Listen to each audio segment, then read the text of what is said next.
Hey guys, what is that hair doing? Anyways, I want to come on here and talk to you guys about the one thing that I wish I knew before starting a Pokemon business. I follow the gurus, the Pokeannies, and he's very successful. He sells millions of dollars worth of Pokemon cards each year, which is so badass. And one can only hope that we could be like Brian. But when I see someone on YouTube, I think this person is the exception. This person is not me. This person has capital to work with and they have this and this. And so when I try, this is not going to be what it is for him because I've never done this before. I'm a nurse. I also went on somebody else's website who also follows that creator.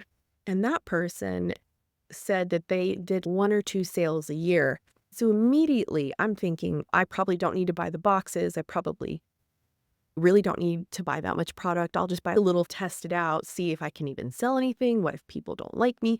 What if people don't like me and Pokemon together? The number one thing I did was I completely underestimated the love that Pokemon fans have. I don't know if you have ever sold real estate. That's the only thing that I can compare it to. When you're a real estate agent, you have to cold call people. You have to convince someone to buy a house, which is no small feat because houses are expensive. Like, how am I going to convince this person to buy a house? And it's just this big thing in your brain.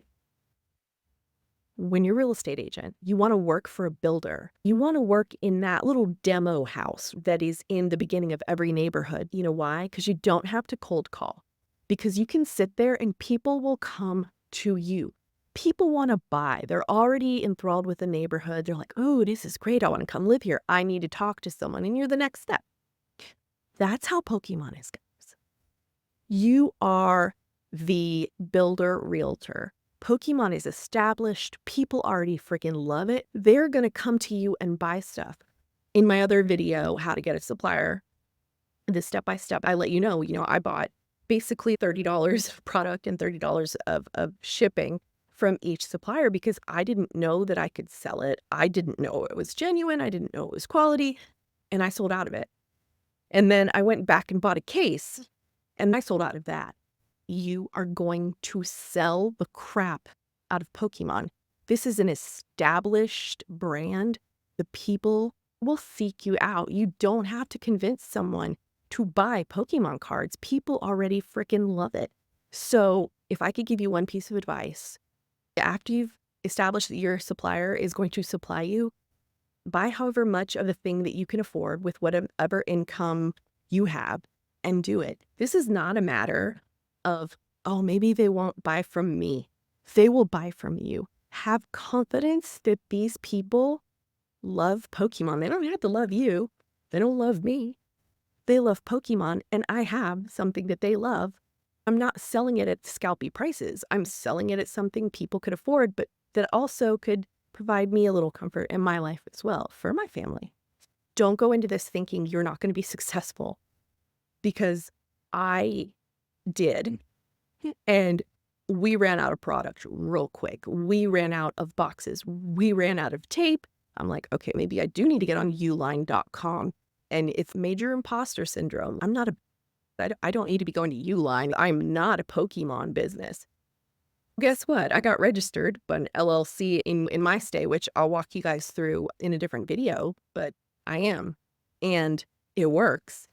Some people be out here selling lipstick while I'm selling Pokemon cards to people who absolutely love it. I just can't imagine a more fun way to bring in income and take care of your family. So the one mistake I did was I underestimated. Don't underestimate. You're not going to have to wait a year for someone to buy something.